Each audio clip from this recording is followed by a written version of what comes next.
السلام علیکم ورحمۃ اللہ وبرکاتہ۔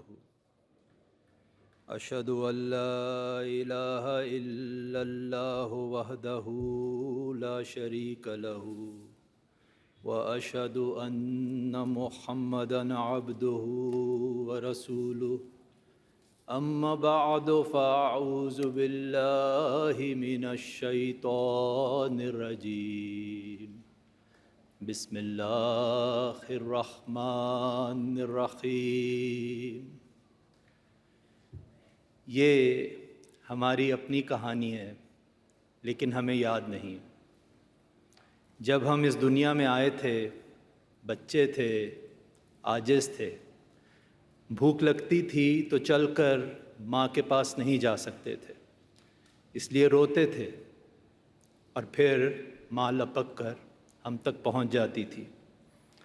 اس تجربہ کے پیچھے ایک حساس سائنس ہے۔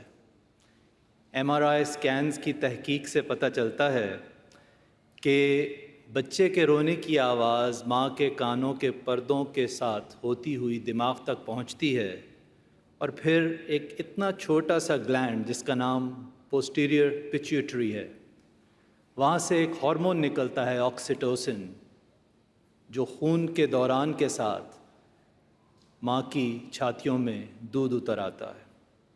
یہ عمل چند سیکنڈز میں مکمل ہو جاتا ہے اور یہ ماں کے اختیار میں بھی نہیں۔ ماں اور بچے کا یہ تعلق ایک تمثیل ہے۔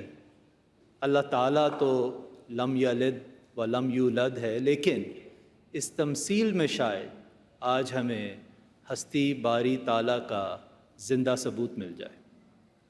عموماً جب ہستی باری تعالیٰ کے دلائل کی بات ہوتی ہے تو ایسا محسوس ہوتا ہے جیسے کسی دہریے کو بحث میں ہرانا ہمارا مقصد ہے، لیکن اگر حضور انور اید اللہ تعالیٰ بنصر العزیز کے پچھلے 2 سال کی ورچوئل ملاقاتوں کو سنیں تو حضور اقدس بار بار فرما رہے ہیں کہ ہمیں پہلے اپنے بچوں کو سنبھالنا ہے تاکہ وہ ان دہریوں کے چنگل میں نہ آ جائیں۔ اس ارشاد کے تحت آج کی گفتگو اپنے بچوں اور اپنے بڑوں سے ہے، اور یہ گفتگو ہمیں قرآن شریف کی روشنی میں کرنا ہے۔ کوئی کہہ سکتا ہے کہ ہمارے دہریے دوست قرآن کی بات کو کیوں مانیں گے؟ ٹھیک ہے، لیکن ہم قرآن کو اس لیے پیش کرتے ہیں کہ یہ سائنسی تقاضوں پہ پورا اترتا ہے۔ یہ خدا کی طرح چھپی ہوئی چیز نہیں، اس کا مشاہدہ کیا جا سکتا ہے، اس کے دلائل کو تجربے سے گزارا جا سکتا ہے۔ 7ویں صدی کا قرآن آج بھی آپ استنبول کے ٹاپ کیپی محل میں جا کے ہاتھ میں تھاما جا سکتا ہے، اور کوئی دہریہ بھی یہ نہیں کہے گا کہ ہم نے پچھلے 500-600 سال کی سائنسی دریافتوں کو قرآن میں بعد میں داخل کر دیا ہے۔ دیکھیں، اسلام احمدیت کو سائنس سے یا سوالوں سے ڈر نہیں لگتا۔ ہم نے تو سائنس میں بہت ترقی کرنی ہے۔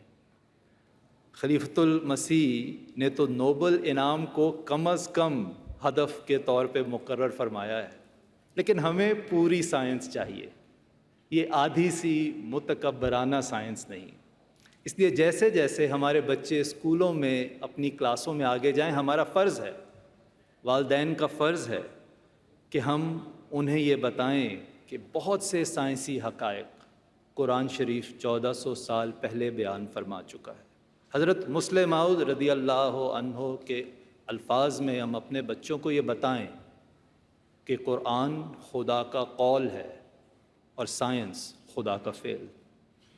آپ میں سے کوئی پرائمری اسکول کے بچے ہوں گے، ہو سکتا ہے آپ پڑھ رہے ہوں کہ تقریباً 500 سال پہلے گیلیلیو، کپرنیکس، کیپلر جیسے سائنسدانوں نے یہ دریافت کیا تھا کہ زمین اور سورج ساکت نہیں بلکہ اپنے مدار میں گردش کر رہے ہیں۔ لیکن کیا ہمارے بچوں کو یہ بھی پتہ ہے کہ یہ حقیقت قرآن شریف نے 1400 سال پہلے بیان فرما دی؟ اللہ تعالیٰ سورہ انبیاء میں فرماتا ہے وہی ہے جس نے رات اور دن اور سورج اور چاند کو پیدا کیا، یہ سب اپنے اپنے مدار میں رواں دواں ہیں۔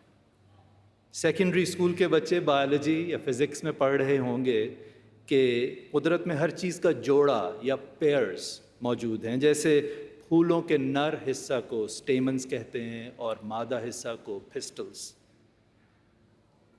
لیکن کیا ہم نے اپنے بچوں کو یہ بتایا ہے کہ سینکڑوں سال پہلے اللہ تعالیٰ نے سورہ یاسین میں فرمایا پاک ہے وہ ذات جس نے ہر قسم کے جوڑے پیدا کیے، اس میں سے بھی جس کو زمین اگاتی ہے اور خود ان کی جانوں میں سے بھی اور ان چیزوں میں سے بھی جن کو وہ نہیں جانتے۔ یہ آخری حصہ قابل غور ہے، ان چیزوں میں سے بھی جن کو وہ نہیں جانتے۔ جب یہ آیت نازل ہوئی تھی تو ہم نہیں جانتے تھے، دنیا نہیں جانتی تھی کہ میٹر یعنی مادہ کا جوڑا اینٹی میٹر ہے۔ پال ڈیراک نے 1933 میں اسے دریافت کر کے نوبل انعام حاصل کیا۔ دنیا نہیں جانتی تھی کہ ایک ایٹم کے اندر پروٹونز اور نیوٹرونز ہیں۔ رادرفورڈ اور شیڈوک نے 1919 اور 1932 میں انہیں دریافت کیا۔ دنیا نہیں جانتی تھی کہ ان پروٹونز اور نیوٹرونز کے اندر سب اٹامک پارٹیکلز ہیں جنہیں کوارکس کہتے ہیں۔ زیلمن اور سویگ نے 1964 میں کوارکس کو دریافت کیا۔ آپ سوچ سکتے ہیں کہ ایک ریت کے ذرے میں 45 کروڑ کوارکس کے جوڑے ہیں۔ دنیا نہیں جانتی تھی، مگر ان آیات کریمہ سے پتہ چلتا ہے کہ ہمارا خدا جانتا تھا۔ ایک طرف رادرفورڈ، ڈیراک، گیلیلیو، کپرنیکس، گیلمن، شیڈوک، ان جیسے لاکھوں پاؤنڈز کی لیبارٹریز میں کام کرنے والے نوبل انعام جیتنے والے سائنسدان، اور دوسری طرف عرب کے صحراؤں میں ایک امی رسول صلی اللہ علیہ وسلم جو لکھنا پڑھنا نہیں جانتا۔ اگر اس کائنات کا کوئی خالق نہیں، کوئی خدا نہیں، تو کس نے یہ سائنسی راز رسول اللہ صلی اللہ علیہ وسلم پہ کھول دی؟ اور اگر یہ محض اتفاق ہے تو ہمیں دوسری مذہبی کتابوں میں اس کثرت سے ایسے اتفاق کیوں نہیں ملتے؟ کالج جانے والے وہ بچے جو سمندروں کی سائنس پڑھ رہے ہیں، جسے ہم اوشناگرافی کہتے ہیں، وہ جانتے ہیں کہ سمندر کو 3 حصوں میں تقسیم کیا ہے سائنسدانوں نے۔ پہلی زون کو یوفوٹک زون کہتے ہیں جو پہلے 200 میٹر تک ہے، جہاں تک روشنی سرایت کرتی ہے۔ اگلی زون کو ڈسفوٹک زون کہتے ہیں جو 200 سے 1000 میٹر تک ہے، جہاں تھوڑی تھوڑی روشنی ہے۔ لیکن تیسری زون ایفوٹک زون میں مکمل اندھیرا ہے۔ اللہ تعالیٰ سورہ نور میں فرماتا ہے یا ان کے اعمال اندھیروں کی طرح ہیں جو گہرے سمندر میں ہوں، جس کو موج کے اوپر ایک اور موج نے ڈھانپ رکھا ہو۔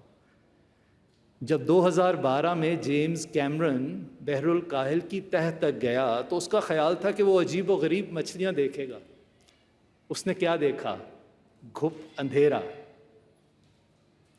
ماہر تیراک بھی یہ بتاتے ہیں کہ سمندر کی گہرائیوں میں اتنا اندھیرا ہے کہ انسان کو اپنا ہاتھ نظر نہیں آتا۔ اللہ تعالیٰ سورہ نور ہی میں فرماتا ہے جب وہ اپنا ہاتھ نکالتا ہے تو اسے دیکھ نہیں سکتا۔ حضرت صلی اللہ علیہ وسلم نے سمندروں کا سفر نہیں کیا۔ اگر قرآن کریم خدا کا کلام نہیں تو اس امی رسول کو سمندروں کی تہوں میں چھپے اندھیرے کس نے دکھائے؟ اور کچھ چیزیں ایسی ہیں جن کے بارے میں سائنس کہتی ہے کہ ہم انہیں نہیں دیکھ سکتے، لیکن قرآن کہتا ہے تم انہیں دیکھو گے۔ اللہ تعالیٰ سورہ انبیاء میں فرماتا ہے اَوَلَمْ يَرَ الَّذِينَ كَفَرُوا أَنَّ السَّمَاوَاتِ وَالْأَرْضَ كَانَتَا رَتْقًا فَفَتَقْنَاهُمَا۔ کیا انہوں نے نہیں دیکھا جنہوں نے کفر کیا کہ آسمان اور زمین دونوں بند تھے، بس ہم نے انہیں کھول دیا؟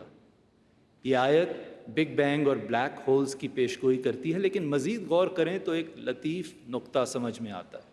اللہ تعالیٰ فرما رہا ہے اولم یرا، کیا انہوں نے نہیں دیکھا؟ صرف 10 سال پہلے تک سائنسدانوں کا خیال تھا کہ بلیک ہولز کو نہیں دیکھا جا سکتا کیونکہ اس میں سے روشنی بھی باہر نہیں نکلتی، لیکن پھر 4 سال پہلے ایونٹ ہورائزن ٹیلیسکوپس کے ذریعے سائنسدانوں نے بلیک ہولز کو بھی دیکھ لیا، اور ان کی تصاویر نیشنل جیوگرافکس اور باقی رسالوں میں ہم سب نے بھی دیکھ لی۔ اولم یرا، کیا یہ سب دیکھ کر بھی ہم ہستی باری تعالیٰ کو ماننے سے انکار کر دیں؟ جس نے 1400 سال پہلے ان رازوں کی نشاندہی فرما دی تھی۔ دیکھیں، بچے جوان ہو جائیں، ان کی شادیاں ہو جائیں، اللہ انہیں اولاد سے نواز دے، تب بھی ہستی بارہ تعالیٰ کے قرآنی دلائل ان کی رہنمائی کرتے رہتے ہیں۔ اولاد نرینہ کی خواہش تو ایک فطری امر ہے، اس میں تو کوئی قباحت نہیں، لیکن ایسی ماؤں کو طعنے دینا، تکلیفیں دینا جنہیں اللہ تعالیٰ نے صرف بیٹیوں سے نوازا ہو، یہ تو ظلم ہے۔ لیکن 20ویں صدی کے شروع میں بہت سے سائنسی تجربات سے یہ ثابت ہو گیا کہ ہونے والے بچے کی جنس کا تعلق تو مرد کے جرثومے یا کروموزوم سے ہے، عورت کا تو اس میں کوئی دخل ہی نہیں۔ مغربی دنیا کے لیے یہ ایک حیران کن سائنسی انکشاف تھا، لیکن قرآن تو 1400 سال سے ان مظلوم ماؤں کے حق میں کھڑا تھا۔ اللہ تعالیٰ سورہ نجم میں فرماتا ہے، اسی نے نطفہ سے نر اور مادہ کو پیدا کیا۔ بیٹیوں، بہوؤں، ماؤں پر ظلم کرنے والے یہ سوچ لیں کہ ایک دن اس خدا کو حساب دینا ہے۔ بہت سی مثالیں ہیں جہاں اللہ تعالیٰ نے کوئی بات قرآن شریف میں بیان کی اور سائنس نے سینکڑوں سال بعد اسے دریافت کیا۔ پہاڑ ساکت نہیں بلکہ بادروں کی طرح چل رہے ہیں، سورہ نمل۔ ہم نے پانی سے ہر چیز کو زندہ چیز کو پیدا کیا، سورہ انبیاء۔ جلد سب سے زیادہ درد کو محسوس کرتی ہے، سورہ نساء۔ جنینیت یا ایمبریولوجی کی تفصیل، سورہ مومنون۔ جینیٹک انجینئرنگ، سورہ نساء۔ کشش ثقل، سورہ رعد۔ ایسڈ رین، سورہ واقعہ۔ واٹر سائیکل، سورہ زاریات۔ اور کئی آیات ہیں جو نظریہ ارتقاء یا ایوولوشن کی جزوی تائید کرتی ہیں۔ قرآن شریف نے تو ہستی باری تعالیٰ کے دلائل کا انبار لگا دیا ہے۔ ہستی باری تعالیٰ کے دلائل تو پھیلا دیے ہیں قرآن نے، آسمانوں میں بھی اور سمندروں کی تہوں میں بھی، چاند اور سورج میں بھی اور ریت کے ذروں میں بھی۔ ہستی باری تعالیٰ کی دلیل تو ہر وہ احمدی ہے آپ میں سے جس نے قبولیت دعا کا ذاتی تجربہ کیا ہے۔ ہستی باری تعالیٰ کا ثبوت تو یہ جماعت ہے، ہر نبی کی جماعت ہے، جو ایک بچے کی طرح کمزور ہوتے ہوئے دنیا کی سب طاقتوں کو ہرا دیتی ہے۔ صرف دیکھنے والی آنکھ چاہیے، خدا کے ثبوت تو ہر طرف ہیں۔ اللہ تعالیٰ سورہ حدید میں فرماتا ہے، وَهُوَ مَعَكُمْ أَيْنَمَا كُنْتُمْ، وہ تمہارے ساتھ ہوتا ہے جہاں کہیں بھی تم ہو۔ لیکن تقریباً 25 سال کی دنیاوی تعلیم کے بعد افسوس ہے کہ ہم بڑے ہو جاتے ہیں، یا شاید ہماری انا بڑی ہو جاتی ہے، جس کی طرف کل خلیفۃ المسیح نے ہمیں افتتاحی خطاب میں توجہ دلائی۔ بچوں کی طرح رونے کی بجائے ہم کچھ بڑوں کی طرح بحث کرنے لگتے ہیں، اور کچھ نوجوان آدھی سی سائنس پڑھ کر سمجھتے ہیں کہ اب انہیں اپنے حقیقی خالق کی ضرورت نہیں رہی۔ اس کے بارے میں کوانٹم فزکس کا ایک بانی ورنر ہائزنبرگ کہتا ہے، سائنس کے گلاس سے پہلا گھونٹ پیتے ہی آپ دہریا ہو جائیں گے، لیکن اسی گلاس کے پیندے میں خدا آپ کا انتظار کر رہا ہے۔ سائنس کے گلاس سے پہلا گھونٹ پی کر کچھ لوگ سوال کرتے ہیں کہ کائنات خدا نے بنائی تو پھر وہ خدا کہاں ہے؟ سائنسی تجربات کی طرح ہمیں نظر کیوں نہیں آتا؟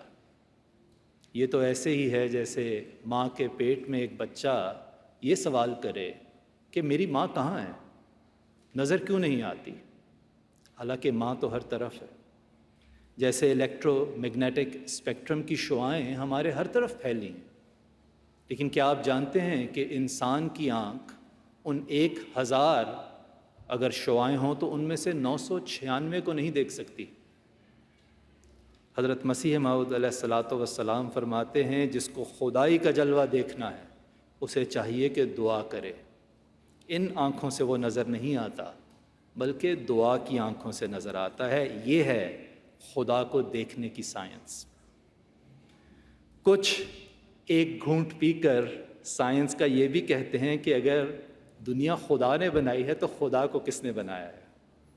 یہ تو ایسے ہی ہے جیسے کوئی کہے کہ اس کمرے کو احمد نے پینٹ کیا ہے تو احمد کو کس نے پینٹ کیا ہے؟ مضحکہ خیز بات ہے۔ اسے کیٹیگری مسٹیک کہتے ہیں، یعنی کسی چیز کو غلط زمرے میں پرکھنا۔ خدا ہماری طرح مادہ سے نہیں بنا، لطیف الخبیر ہے۔ اس عظیم روحانی اسرار کو ہم ایک تنگ سے سائنسی دائرے میں سمجھ تو نہیں سکتے۔ بات یہ ہے کہ کچھ نوجوان دہریت کی طرف اس لیے بھی جاتے ہیں کیونکہ انہیں لگتا ہے کہ اس میں آزادی ہے، نہ نماز کی ضرورت، نہ قرآن کی حاجت، نہ پردے کی فکر، نہ شراب کی، جو چاہو کرو۔ اور وہ سوچتے ہیں کہ میں کسی نہ دیکھی ہستی کی غلامی کیوں کروں، میں تو آزاد ہوں۔ اچھا، آپ آزاد ہیں؟ ہستی باری تعالیٰ کے منکرین تو بدترین سب سے بڑے غلام، اگر سوچیں تو فیس بک لائکس کے غلام، یوٹیوب ویوز کے غلام، ری ٹویٹس کے غلام، مال کی ہوس کے غلام، باس کی خوشامد کے غلام، اپنے ہی نفس کے غلام، فلمی اداکاروں کے، فن پاروں کے، گلوکاروں کے غلام۔ جیسے حضرت خلیفۃ المسیح الرابع رحمہ اللہ نے 27 برس پہلے جلسہ سالانہ برطانیہ ہی میں فرمایا تھا، وہ انسان جس نے کسی نہ کسی کو ضرور پوجنا ہے، جب وہ خدا کو نہیں پوجتا تو اس کے محبوب ذلیل سے ذلیل تر ہو جاتے ہیں۔ خدا پر حق الیقین رکھنے والے ان مصنوعی خداؤں سے تو آزاد رہتے ہیں۔ دنیاوی سائنسی دلائل سے ہم خدا کو سمجھ تو سکتے ہیں، لیکن گلاس کے پیندے تک پہنچنے کے لیے، خدا کا مشاہدہ کرنے کے لیے، خدا ہے اس مقام تک پہنچنے کے لیے ہمیں دعا کی سائنس کی ضرورت ہے۔ جی آپ نے ٹھیک سنا، دعا کی سائنس۔ کیونکہ حضرت مسیح موعود علیہ الصلاۃ والسلام نے جیسے دعاؤں کے لاتعداد معجزے دکھائے ہیں، وہ کسی سائنس سے کم نہیں۔ دیکھیں، سائنس نام ہے مشاہدے کا، تجربے کا اور نتیجے کا، اور صحابہ احمدیت نے حضرت مسیح موعود علیہ الصلاۃ والسلام کی قبولیت دعا کے بے شمار مشاہدے اور تجربے کیے۔ ایک دفعہ حیدرآباد دکن سے ایک لڑکا عبد الکریم قادیان پڑھنے کے لیے آیا۔ جب اسے پاگل کتے نے کاٹ لیا تو عبد الکریم کو ریبیز ہو گئی۔ قادیان سے 300 کلومیٹر دور کسولی میں ایک بڑا مشہور ریبیز کا ہسپتال تھا جس کا نام تھا پیسچر سینٹر، وہاں اس کو بھجوایا گیا علاج کے لیے۔ واپس آنے پر عبد الکریم میں ریبیز کی علامات ظاہر ہو گئیں۔ دوبارہ پیسچر سینٹر میں تار بھیجی گئی اور وہاں سے جواب آیا، sorry nothing can be done for Abdul Karim. ہمیں افسوس ہے کہ اب عبد الکریم کے لیے کچھ نہیں کیا جا سکتا، دنیاوی سائنس نے جواب دے دیا۔ لیکن حضرت مسیح موعود علیہ الصلاۃ والسلام فرماتے ہیں، تب میرا دل اس کے لیے سخت درد اور بے قراری میں مبتلا ہوا۔ آپ علیہ السلام کی درد مندانہ دعاؤں سے عبد الکریم کو نہ صرف اللہ تعالیٰ نے معجزانہ رنگ میں شفا بخشی، بلکہ موت کے منہ پر کھڑا عبد الکریم 28 سال تک اور زندہ رہا۔ خاکسار کو اللہ تعالیٰ نے 25,000 سے زیادہ پیچیدہ انفیکشس ڈیزیز کے مریضوں کا علاج کرنے کی توفیق عطا فرمائی ہے۔ میں یہ مکمل اعتماد سے آپ کو کہہ سکتا ہوں کہ آج 125 سال کے بعد بھی اگر کسی شخص کو، ان ویکسینیٹڈ انسان کو، ریبیز کے مرض کی علامات ظاہر ہو جائیں تو آج بھی موت 100% یقینی ہے۔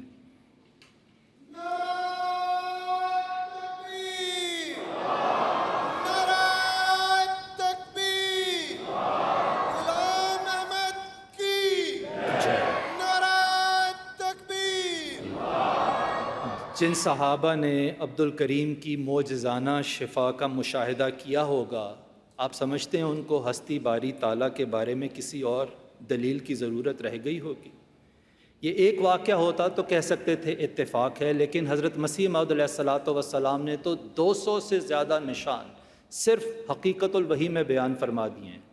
آپ اس کے بارے میں ایک پرشوکت چیلنج دیتے ہوئے فرماتے ہیں، اگر کوئی چالاکی اور گستاخی سے اس معجزے میں میرا مقابلہ کرے، اور یہ مقابلہ ایسی صورت سے کیا جائے، مثلاً قرعہ اندازی سے 20 مریض میرے حوالے کیے جائیں اور 20 اس کے حوالے کیے جائیں، تو خدا تعالیٰ ان بیماروں کو جو میرے حصے میں آئیں شفا یابی میں صریح طور پر فریق ثانی کے بیماروں سے زیادہ رکھے گا، اور یہ نمایاں معجزہ ہوگا۔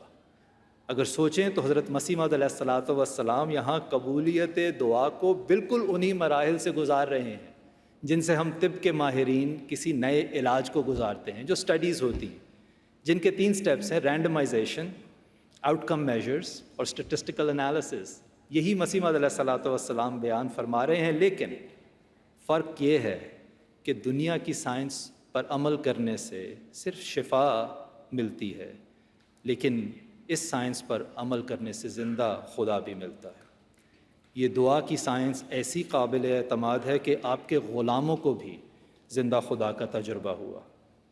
حضرت مسلم موعود رضی اللہ عنہ کے زمانے میں ایک احمدی بزرگ تھے جو اپنی روزانہ کی آمدن سے اپنی ضرورتوں کے لیے ایک اٹھنی رکھ لیا کرتے تھے اور باقی کی ساری رقم چندے میں بھجوا دیتے تھے۔ ایک دن انہیں 300 روپے موصول ہوئے۔ انہوں نے سوچا رقم کچھ زیادہ ہے، کیوں نہ 6 مہینے کی ضرورتوں کے لیے 90 روپے آج ہی رکھ لوں تاکہ آسانی رہے گی۔ اس دن لوگ کہتے ہیں کہ جب وہ مسجد سے ظہر کی نماز پڑھ کے فارغ ہوئے تو فوراً گھر چل دیے، جو ان کا معمول نہیں تھا۔ کسی نے پوچھا ایسی کیا جلدی ہے؟ وہ کہتے ہیں مجھے ابھی نماز میں آواز آئی، ہن میں 6 مہینے لئی تیرا رب نہیں رہا، اور کہتے ہیں میں اسی وقت گھر جا کے اپنی ایک اٹھنی رکھوں گا اور باقی کے سارے پیسے چندے میں بھیج دوں گا۔ دور کیوں جائیں، دور کیوں جائیں؟ انشاءاللہ کل آپ اور میں یہاں عالمی بیت میں حضرت خلیفۃ المسیح کے ہاتھ پہ خدا کی ایک زندہ دلیل نہیں دیکھ لیں گے؟ ہمیں اپنے بچوں کو بتانا ہے کہ دہریت کا راستہ سائنس کا راستہ نہیں، تکبر کا راستہ ہے۔ اسی تکبر کی طرف تو اشارہ کرتے ہوئے حضرت خلیفۃ المسیح اید اللہ تعالیٰ بنصر العزیز نے فرمایا کہ جب حضور نے رچرڈ ڈاکنز کو قرآن شریف کی 5 والیوم کامنٹری اور فلاسفی آف ٹیچنگز آف اسلام بھجوائی تو اس نے کہا آپ میری کتابیں پڑھیں، مجھے آپ کی کتابوں کی ضرورت نہیں۔ Richard Dawkins, Sam Harris, Christopher Hitchen جیسے نام نہاد فلاسفر سائنس کے گلاس سے چند گھونٹ پی کر اپنے تکبر اور شیخیوں کو عقل کا نام دیتے ہیں۔ ان کے لیے تو حضرت مسیح موعود علیہ الصلاۃ والسلام نے فرمایا تھا آواز آ رہی ہے یہ فونوگراف سے، ڈھونڈو خدا کو دل سے نہ لاف و گزاف سے۔ سائنس کے گلاس کے پیندے تک کا سفر ایک لمبا سفر ہے۔ تحقیق سے پتہ چلتا ہے کہ ایک بڑی سائنسی پیش رفت کے لیے آج کل ایک اچھے سائنسدان کو 20-25 سال صرف کرنے پڑتے ہیں۔ اسی طرح ہم اور ہمارے بچے بھی 20-25 سال کالجوں، اسکولوں، یونیورسٹیز میں جان مارتے ہیں۔ آج دعا کی سائنس کی اعلیٰ ترین یونیورسٹی خلافت ہے۔ سوال یہ ہے کہ کیا ہم نے 20 سے 25 سال اتنی ہی محنت اور سچائی سے اس یونیورسٹی کی خدمت بھی کی ہے؟ اس یونیورسٹی سے استفادہ کیا ہے؟ کیا ہماری یہ توقع جائز ہے کہ ایک ڈگری پانے کے لیے تو ہم اور ہمارے بچے 25 سال محنت کریں، لیکن زندہ خدا کو پانے کے لیے ہم 25 دن بھی رو رو کر دعائیں نہ کریں؟ حضرت مسیح موعود علیہ الصلاۃ والسلام فرماتے ہیں اللہ تعالیٰ کے فضل و کرم کا دودھ بھی ایک گریا کو چاہتا ہے، رونے اور آہ و زاری کو چاہتا ہے، اس لیے اس کے حضور رونے والی آنکھ پیش کرنی چاہیے۔ وہ عظیم نبی صلی اللہ علیہ وسلم جو پیدا ہوا تو ایک یتیم تھا، جس کی ماں 6 سال میں اسے چھوڑ گئی۔ اس نے غار حرا کی تاریکی میں کس کرب سے دعائیں کی ہوں گی، کس دل سے خدا کو ڈھونڈا ہوگا کہ خدا خود اس تک پہنچ گیا۔ بہت سال بعد بھی جب حضرت عبداللہ بن الاشخیر فرماتے ہیں میں نے رسول اللہ صلی اللہ علیہ وسلم کو دیکھا جب وہ نماز پڑھ رہے تھے، ان کی چھاتی سے رونے کی وجہ سے ایسی آواز آ رہی تھی جیسے کیتلی میں پانی ابل رہا ہو۔ آپ کے غلام صادق نے بھی دل ہی سے خدا کو ڈھونڈا۔ ایک صحابی لکھتے ہیں کہ طاعون کے دنوں میں ایک رات میں نے حضرت مسیح موعود علیہ الصلاۃ والسلام کو سجدہ ریز اس طرح گڑ گڑاتے ہوئے دیکھا جیسے ہنڈیا ابل رہی ہو۔ قریب ہو کر میں نے سنا تو آپ دعا کر رہے تھے کہ اے اللہ اس عذاب سے دنیا کو بچا لے۔ اب کرنا کیا ہے؟ دیکھیں باتوں سے تو کچھ نہیں فائدہ ہوگا، تقریریں تو بے معنی ہیں اگر ہم ان رستوں پہ نہ چلیں جو حضرت خلیفۃ المسیح نے ہمارے لیے معین فرمائے۔ پہلا کام تو یہ ہے، دو کام کرنے۔ پہلا کام تو یہ ہے کہ ہماری عمر کتنی ہی بڑی ہو جائے، خدا کے حضور ہمیں اسی کمزور عاجز بچے کی طرح حاضر ہونا ہے، اپنی کہانی یاد کرنی ہے، بھولنی نہیں۔ جب بچپن میں بھوک لگتی تھی تو ہم ماں پر شک تو نہیں کرتے تھے، بحث تو نہیں کرتے تھے، اس کی موجودگی کا انکار نہیں کرتے تھے، اور زیادہ روتے تھے اور اونچا روتے تھے۔ ہمارے پاس ماں تک پہنچنے کی طاقت نہیں تھی، لیکن ماں ہماری چیخیں سن کر ہم تک پہنچ جاتی تھی، اور اتنا سا تھا ماں کی رحمت کا منبع پوسٹیریئر پیچیٹری۔ اللہ تعالیٰ کی رحمت لامتناہی ہے، اور وہ فرماتا ہے لا تدرکہ الابصار وہو یدرک الابصار۔ نظریں اس تک نہیں پہنچ سکتی لیکن وہ نظروں تک پہنچتا ہے۔ نمازوں میں رو رو کر دعائیں مانگنی ہیں، ضرورت پڑنے پر خود استخارہ بھی کرنا ہے، کیونکہ حضرت مسیح موعود علیہ الصلوۃ والسلام فرماتے ہیں قبولیت دعا ہستی باری تعالیٰ کی زبردست دلیل ہے۔ کالج کی سائنس پر جتنا وقت ہم دیتے ہیں دعا کی سائنس پر بھی دیں، ہستی باری تعالیٰ کے سارے سوال حل ہو جائیں۔ اور دوسرا کام یہ ہے کہ اپنے نمونے سے دنیاوی علم کے ساتھ ساتھ اپنے بچوں کو نماز اور قرآن کی طرف بلانا ہے۔ بچوں اس کرکٹ میچ سے پہلے نماز پڑھ لیتے ہیں، اچھا اس نیٹ فلکس شو کو شروع کرنے سے پہلے قرآن کی تلاوت کر لو۔ یاد رکھیں کہ عیسائیت سے دہریہ ہونے والوں میں اور اسلام سے دہریہ ہونے والوں میں ایک بڑا واضح فرق ہے۔ عیسائی جب بائبل کو غور سے پڑھتے ہیں تو دہریت کی طرف چلے جاتے ہیں، مسلمان جب قرآن کو غور سے نہیں پڑھتے تو دہریت کی طرف چلے جاتے ہیں۔ حضرت مسیح موعود علیہ الصلوۃ والسلام فرماتے ہیں سائنس 1000 ترقی کر لے قرآن پر غالب نہیں آ سکتی۔